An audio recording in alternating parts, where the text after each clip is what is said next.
بعد فاعوذ باللہ من الشیطان الرجیم بسم اللہ الرحمن الرحیم رب اشرح لی صدری ویسر لی امری واحلل عقدۃ من لسانی یفقهوا قولی۔ انتہائی محترم صحافی بھائیوں، آپ کا بہت شکریہ، بروقت پہنچے ہیں، کچھ انتظار بھی کیا۔ جماعت اسلامی پاکستان کی مرکزی قیادت اور صوبائی قیادت اس وقت میرے دائیں اور بائیں موجود ہے، اور آج ہم چاہتے ہیں کہ الیکشن اصلاحات پر آپ سے ہم بات کریں، اور ہم سمجھتے ہیں کہ ہماری قومی ترقی کے لیے، قومی وحدت اور استحکام کے لیے، جمہوریت کے استحکام کے لیے ایک شفاف الیکشن کا انعقاد بہت ضروری ہے، اور یہ ایک آئینی فریضہ بھی ہے۔ ہمارے دین میں بھی جس طرح ملاوٹ اور دھوکہ دہی اور جھوٹ بولنے سے ہمیں منع کیا گیا ہے، اسی طرح ہمارے دین میں امریت کا اور ڈکٹیٹرشپ کا بھی کوئی تصور نہیں ہے۔ ہمارے دین کا پیغام یہی ہے کہ وشاورہم فی الامر، اپنے معاملات میں مشورہ کرو، فاذا عزمت فتوکل علی اللہ، اور باہمی مشاورت کے نتیجے میں یکسوئی ہو جائے پھر اللہ پر توکل کرو۔ اس لیے ہم سمجھتے ہیں کہ پاکستان میں ایک مستحکم حکومت کے قیام کے لیے، جس پر سب لوگوں کا اعتماد ہو، ایک شفاف الیکشن کا ہونا وقت کی ضرورت ہے۔ لیکن یہ ایک افسوسناک امر ہے کہ اس وقت موجودہ حکومت نے الیکشن کمیشن پر تابڑتوڑ حملے کیے ہیں، اور غیر سنجیدہ اقدامات کے نتیجے میں کوشش کی ہے کہ آئندہ الیکشن کو بھی متنازع بنایا جائے، اور خواہش ہے حکومت کی کہ الیکشن کمیشن ان کے مرضی کے مطابق بنے، اور بدقسمتی سے ہر حکومت یہی چاہتی ہے کہ ایک کنٹرول الیکشن کمیشن ہو، ایک کنٹرول سپریم کورٹ ہو، اور ایک کنٹرول ایوان ہو، تاکہ حکومت وقت کے لیے آسانی ہو، اس کا کوئی احتساب نہ کرے، ان کے خلاف، ان کی مرضی کے خلاف کوئی بات نہ کرے۔ اور یہی وجہ ہے کہ موجودہ حکومت نے بھی بہت عجلت میں اپوزیشن کو اعتماد میں لیے بغیر انتخابی اصلاحات کیے ہیں جو متنازع ہے، جس کو اپوزیشن نے مسترد کیا ہے، جو ابھی سینٹ سے بھی پاس نہیں ہوئے ہیں، اور اب سب یہی سمجھتے ہیں کہ حکومت الیکشن کمیشن کو ہاتھ کے لاٹھی اور جیب کے گھڑی بنانا چاہتی ہے، جس کا ہم کبھی بھی اجازت نہیں دیں گے۔ معزز صحافی حضرات، اس وقت اس حکومت نے 2017 کے ایکٹ میں جو تبدیلیاں کی ہیں، اس کے نتیجے میں سیکشن 24، 26، 28، 29، 30، 31، 32، 33، 34، 36 اور 44 سیکشن کو اس حکومت نے ختم کیا ہے۔ اور ان سیکشن میں ہے کیا؟ ان میں یہی ہے جو مذکورہ دفعات جس کو حکومت نے ختم کیا ہے، اس میں ریٹرننگ آفیسر کی تقرری ہے، ابتدائی ووٹر لسٹوں کی تیاری ہے، نظرثانی اتھارٹی کی تقرری کا اختیار ہے، اعتراضات داخل کرنے کی مدت کا تعین ہے، ایک انتخابی علاقے سے دوسرے انتخابی علاقے میں ووٹ اندراج کا اختیار ہے، ریٹرننگ آفیسر کو نام فائل کرنے کا اختیار ہے، شکایات اور اعتراضات کی انکوائری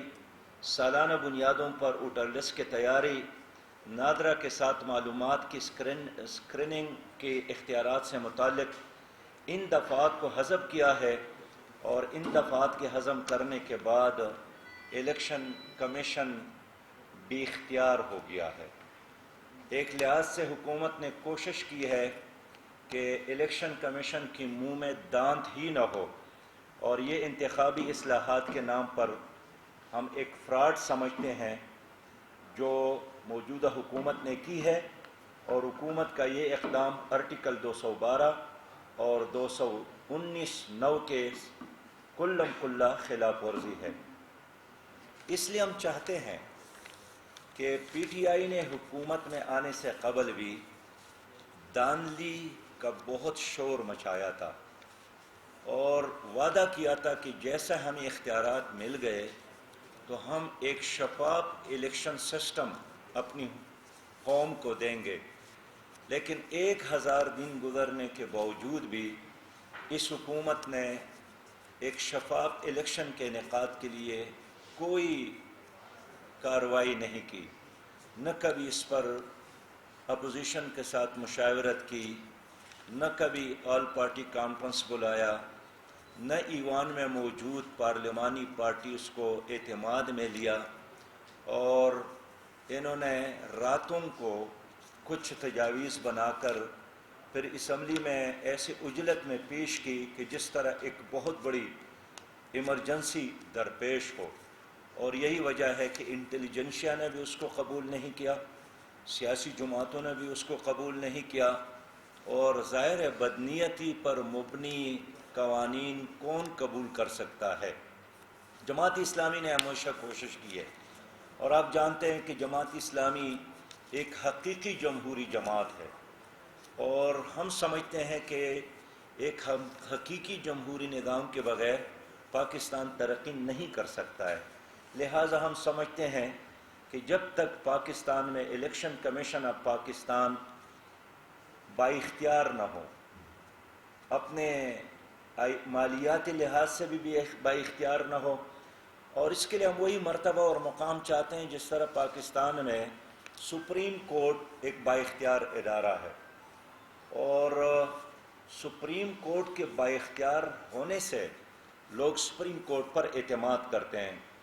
ہم چاہتے ہیں کہ یہ مالی لحاظ سے بھی ایک بااختیار ادارہ بن جائے، اور ان کا مستقل انتخابی عملہ ہو، تاکہ الیکشن کے وقت الیکشن کمیشن سرکار کے دوسرے اداروں سے لوگ لینے پر مجبور نہ ہو، اور اسی وجہ سے چونکہ باقی اداروں سے یہ لوگ لے لیتے ہیں تو پہلے دن سے الیکشن کمیشن حکومت کا ایک محتاج ادارہ بن جاتا ہے۔ لہٰذا ہم چاہتے ہیں کہ الیکشن کمشنر کے تعیناتی میں بھی حکومت اور اپوزیشن لیڈر کا کوئی رول ہی نہ ہو، یہ دونوں سیاسی فیگرز ہے، اور اپوزیشن لیڈر اور وزیر اعظم کی تقرری کی بجائے یہ اختیار سپریم کورٹ کے ساتھ ہو جس پر پوری قوم اعتماد کرتی ہے، اور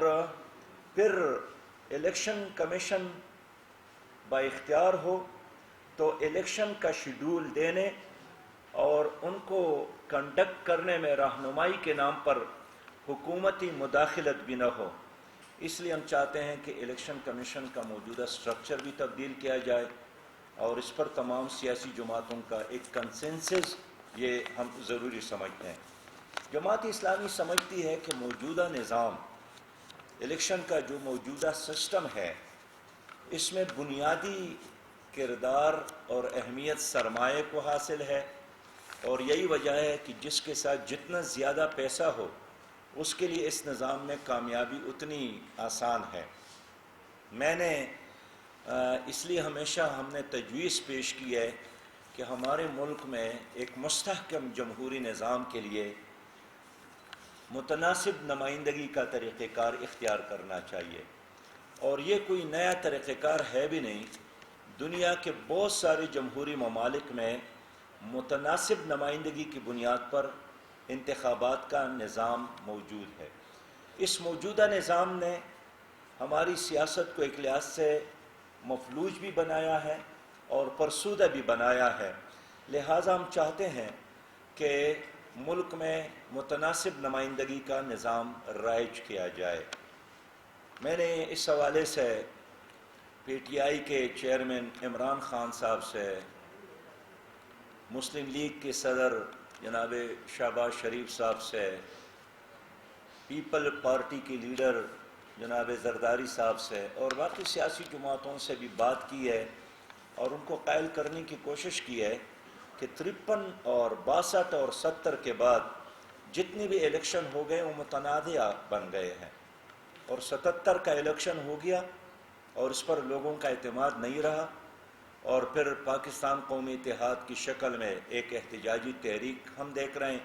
اور اس کا جو بھی نتیجہ ہوا ہمارے سامنے ہے۔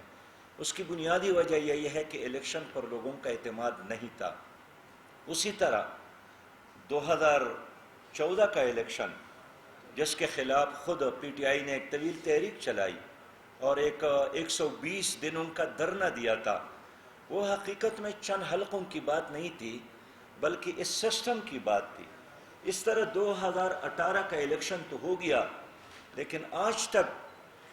وہ متنازع ہے، اور اس کے بعد مسلسل جو اسمبلی میں موجود بڑی جماعتیں ہیں انہوں نے بھی اس پر عدم اعتماد کا اظہار کیا ہے۔ لہذا ہم دلیل کی بنیاد پر بات کرتے ہیں کہ متناسب نمائندگی کا جو الیکشن ہے اس میں ووٹ ایک علاقے کے بڑے جاگیردار اور بڑے سرمایہ دار یا مافیاز کے کسی ایجنٹ کو پڑھنے کی بجائے لوگ منشور کی بنیاد پر، نظریات کی بنیاد پر، صلاحیت کی بنیاد پر پارٹی کو دیتے ہیں، اور پارٹی کو جب ووٹ مل جاتے ہیں پھر ان کو یہ اختیار ہوتا ہے کہ وہ اپنی نظریات اور اپنی منشور پر عمل درآمد کے لیے معاشرے سے اچھے لوگوں کا انتخاب کر لے۔ یہ میں نے تمام سیاسی جماعتوں کی لیڈروں سے بھی کہا ہے کہ آپ بھی نہیں چاہتے ہیں کہ آپ کی کیبنٹ میں وہ لوگ وزراء بنے، آپ کے ٹکٹ پر وہ آدمی اسمبلیوں میں آ جائے جو کردار کے لحاظ سے، جو صلاحیت کے لحاظ سے، جو اپنے امیج کے لحاظ سے کمزور آدمی ہو۔ وہ آپ کی پارٹی کو، آپ کی جماعت کو بدنام کرنے کا باعث بنتا ہے۔ اگر آپ اس پر اعتماد بھی کرتے ہیں، کیبنٹ میں آتے ہیں، آپ اس کو ڈیلیور نہیں کرتے ہیں۔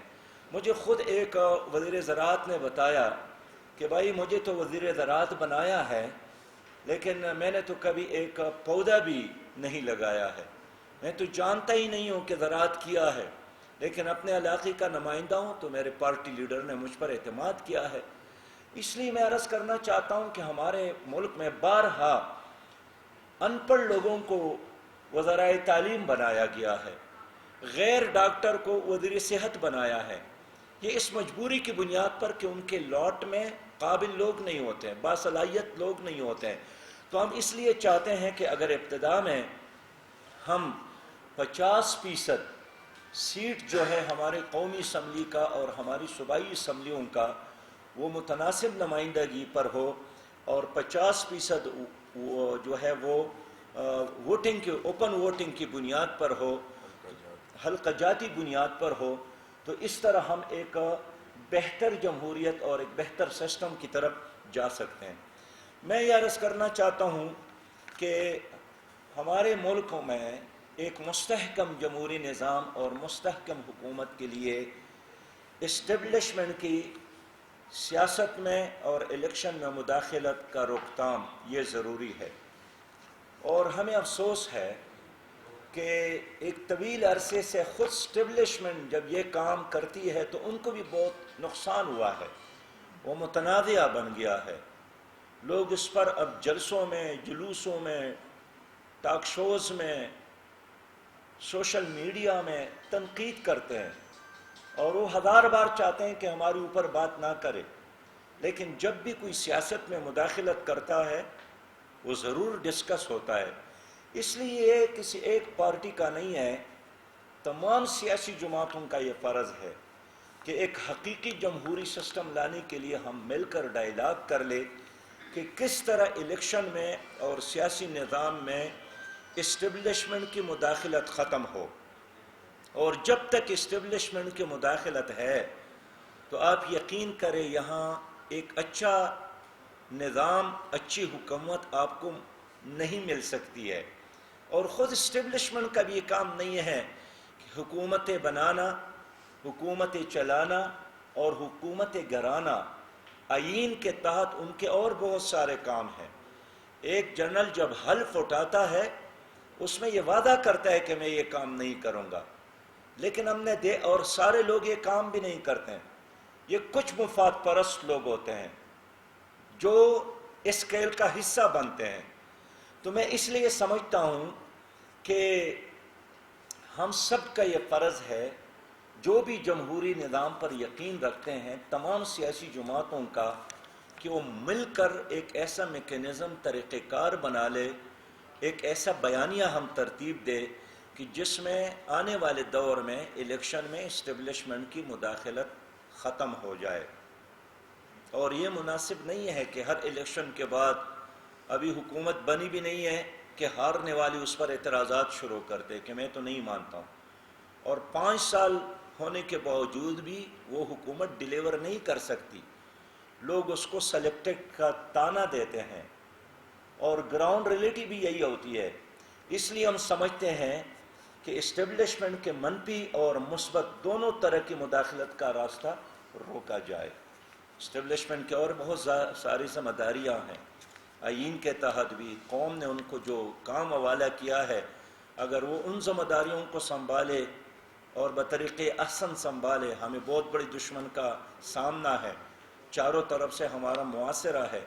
اس لیے یہ دوہرے ذمہ داریاں ان پہ جب ڈالی گئی ہیں یا اپنے اوپر خود ڈالتے ہیں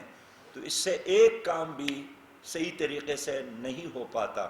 اور معاشرے میں ان کی وجہ سے ایک انتشار ہوتا ہے، اور معاشرے میں ان کی وجہ سے ایک فساد ہوتا ہے سیاست میں۔ اس طرح ہم چاہتے ہیں کہ 62-63 کا جو شق ہے آئین کا حصہ ہے،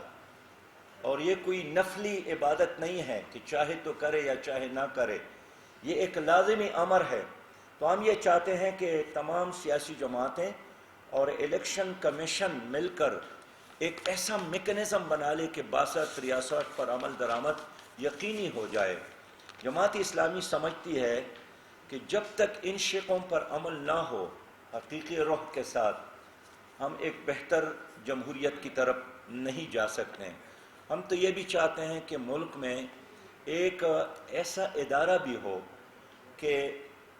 امیدوار سے وہ انٹرویو لے لے، اور ماضی میں جو الیکشن کمیشن کا کوئی آفیسر امیدواران کو بلا کر ان سے جو انٹرویو لیتے ہیں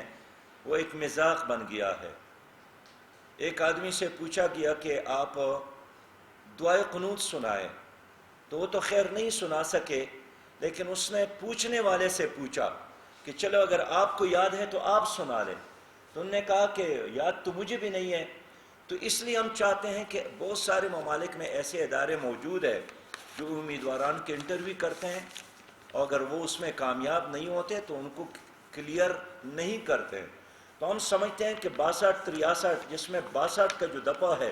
وہ امیدوار کی اہلیت کے حوالے سے ہے، اور 63 کا دفعہ وہ نااہلیت کے حوالے سے ہے۔ اس کے لیے ایک آزاد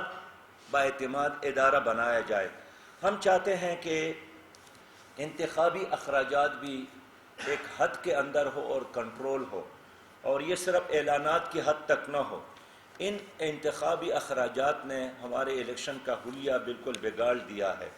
قانون موجود ہے لیکن اس پر عمل نہیں ہوتا ہے، اور کوئی فرد جس کے لیے الیکشن کمیشن اخراجات کا ایک حد مقرر کرتا ہے، اسی طرح پارٹی کو بھی پابند بنایا جائے کہ ایک حلقے میں جتنے بھی اخراجات ہوتے ہیں جس طریقے سے بھی ہوتے ہیں